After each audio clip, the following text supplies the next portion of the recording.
helpful practice. So I'd like to just give you the experience of it. So let's do this. After this, can I introduce what we're gonna do?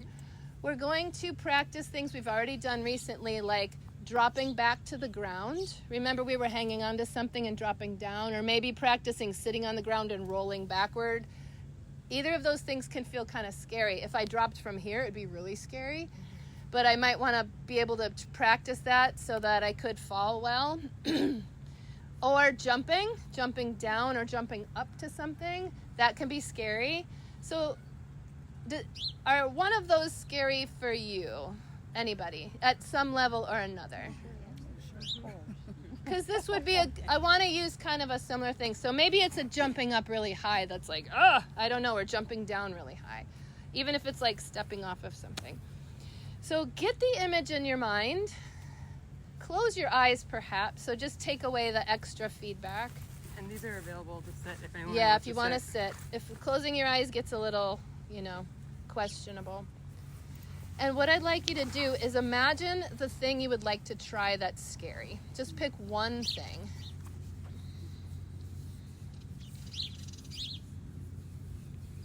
Now, imagine yourself trying to do it by yourself. And feel in your body what's happening when you're thinking of trying to do that. Feel what your body is feeling. It could be a feeling in your guts and your skin and your joints. It could be, what does it feel like to try the scariest version of the thing that you want to do? And in a minute we'll share that. Okay. Now what I'd like you to do is, does everybody have a feeling or a couple feelings of what that would be like in your body to feel nervous about doing that thing? Okay, hold on to those things. Now, imagine what the opposite of that feeling would be like. Imagine what the opposite would be. So if you didn't have that feeling in your body, what would the feeling be? Or there could be more than one thing that you were feeling in your body. Imagine the absence of that. What would that be like? What would it feel like to not have that feeling as you tried that thing? And when you're ready, you can open your eyes. All right, does everybody have a sense of something? Would anybody like to share what the body feelings were? Yes, because I was just thinking about this when I was at the playground the other day. Okay. About how scared I am of jumping up on stuff. Jumping up on stuff? Yes, and I just kind of, I was going to say the word choke, but I don't feel it here. I feel it here.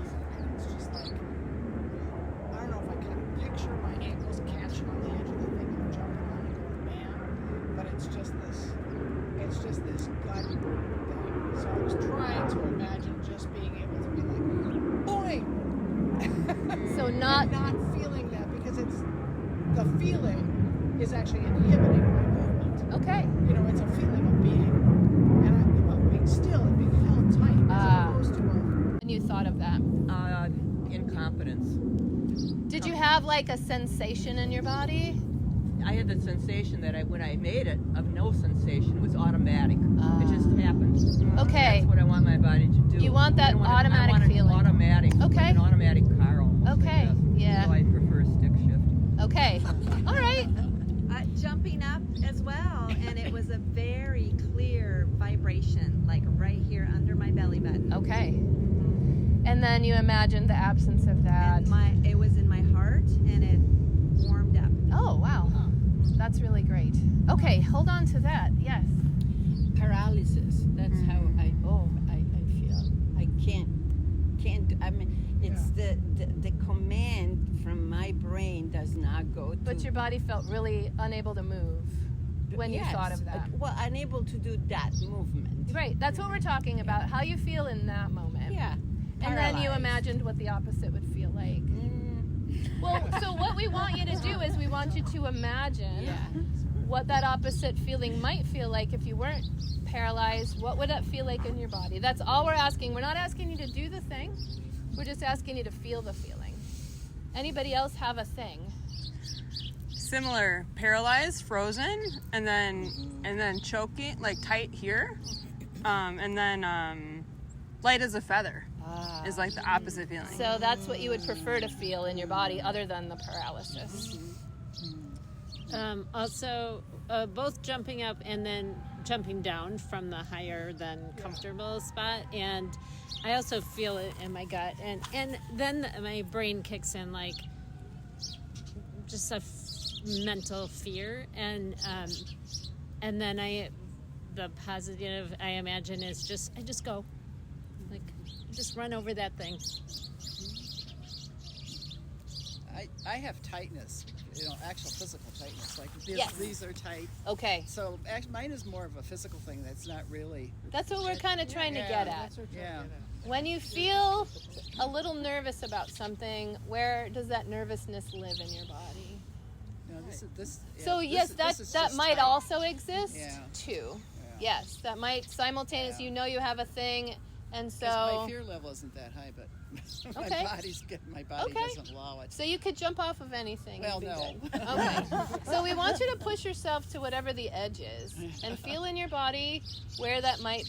So we're just talking emotions, but we all have like physical stuff. We're like, yeah, not doing that because ankle or whatever. Yeah. Kim, did you have a thing, or Sally? Pretty similar. Okay. We have some control over our body's responses. We might not have control, like the muscles might be super tight today and I haven't stretched them out enough. My ankle might be really damaged and I can't really just change that in the moment. But what I can change is my response to my emotions to some degree if I practice that. So if I go up to the edge, I can always choose no. I can always choose a different level, right? But if I want to try something a little more challenging, I'm going to ask my spotters. I'm still going to be nervous, but can I try? Like, did anybody imagine their heart rate going up when they were nervous? Could you imagine, like, what would it be like if my heart rate were slower? I tried to imagine it, but it didn't slow down. Right, exactly. And so that's what these practices are about. These mindfulness practices are about we can actually make changes to those things to some degree.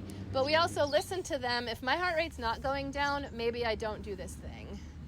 But if I can, imagine what it would feel like. Would that change my ability to do that thing? So we're not saying you should automatically be able to do something, but that you do recognize what's happening in your body. See if there's a way that you can kind of imagine softness, imagine ease, imagine featherness, imagine lightness, and then maybe try the thing with help, or maybe try the thing differently. So the idea is, know that you do have these responses and they can contribute to how successful or challenged you are doing a thing. Does that make sense? So Shelby's gonna challenge us. Yeah, and I just want to share one more story. So I coach kids, and yesterday I was doing this practice with children, and I was like, I showed them a huge jump, like a jump these kids couldn't do. And I was like, what do you guys think about this? Like, just stand up there, look at it. And everyone was like, we all have these feelings. Children have these feelings. Like, we all have them, and we're all experiencing the same thing, which like kind of helps like this community like be strong, because we're all humans, like having this human reaction. But I had a kid. I was like, well, what do you do when you have these feelings? And the kid was like, you do it anyway. And I was like, no, actually, this lesson's about intuition. Like, how we listen to our intuition. But you learned something about that child. I did. Yeah. But, so like, we're attuning to our intuition. That's the lesson. That's important. And we can get into trouble when we don't pay attention to that heart rate.